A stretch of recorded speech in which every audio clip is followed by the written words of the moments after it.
खूप मोठी जबाबदारी आज माझ्यावर पडलेली आहे आणि अशा वेळेला पडले की आज महाराष्ट्रामध्ये मराठा नावावरती राजकारण चालू आहे. पण स्वर्गीय यशवंतराव चव्हाणांपासून आत्ताचे मुख्यमंत्री सन्माननीय एकनाथजी शिंदे साहेब यांच्या रूपात जे काय आता आपण पुरोगामी महाराष्ट्राचे मुख्यमंत्री झाले त्यातले 90% मुख्यमंत्री हे मराठा समाजाचे आहेत. आज आम्हाला राज्यकर्त्यांकडूनही खूप अपेक्षा आहे, मराठा समाजालाही खूप अपेक्षा असणार आहे. पण जिथे काही चुकीचं घडत असेल तिथे आवाज उठवणं हे मराठा महासंघाची आज जबाबदारी वाढलेली आहे. स्पेशल ठाण्यामध्ये, कारण ठाणे हे मुख्यमंत्र्यांचं शहर आहे. आज ठाणे नगरीचे मुख्यमंत्री एकनाथजी शिंदे राज्याचं नेतृत्व करतायत आणि आज ठाणे नगरीतलाच एका सर्वसामान्य कार्यकर्त्याला भारतीय मराठा महासंघाचं प्रदेशाध्यक्ष म्हणून नियुक्ती झालेली आहे, जबाबदारी दिलेली आहे. तर जबाबदारी वाढल्यामुळे लवकरात लवकर पुढची रूपरेषा सगळं आपल्यासमोर महिन्याभरात मांडण्यात येते. तर मराठा आणि ओबीसी यामध्ये वाद चिघळत चाललेला आहे, त्याच्याकडे तुम्ही कसं बघता? नाही, मुळात मराठा आणि ओबीसी हा वाद होऊन द्यायचा नाहीये.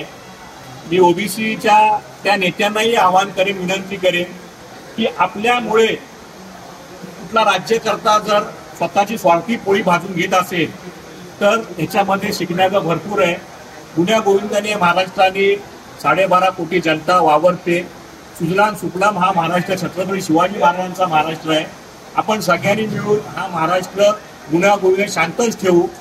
मराठा आणि ओबीसी हा वाद होऊन द्यायचं नाही. मराठा महासंघाची भूमिका ठाम असणार.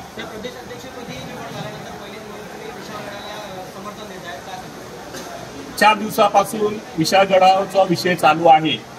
आई भवानी शक्ती दे, विशाळगडाला मुक्ती दे या घोषवाक्याला आणि छत्रपती संभाजी राजांच्या भूमिकेला भारतीय मराठा महासंघ पूर्णपणे पाठिंबा दिलेला आहे. आज तो जाहीर केलेला आहे आणि लवकरच येत्या 8 दिवसात आम्ही छत्रपती संभाजी राजांना भेटून हा पाठिंबाचा निवेदन त्यांना देणार आहोत. त्याबरोबर संभाजी राजा सगळ्या गुन्ह्यावरची जी काही गुन्हे दाखल आहेत कोल्हापूरला ते गुन्हे मागे घेण्यासाठी जे काही प्रयत्न करता येतील ते पूर्णपणे करणार आहोत.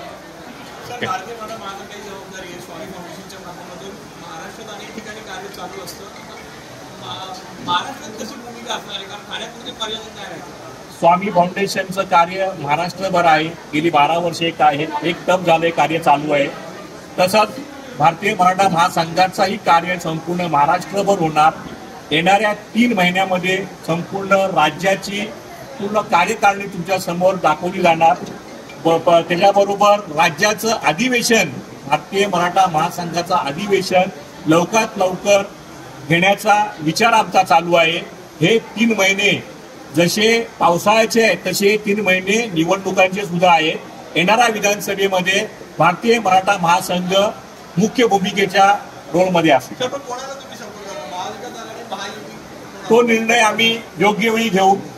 जो समाज चांगलं करेल त्याच्या पार्टीशी भारतीय मराठा महासंघ असेल.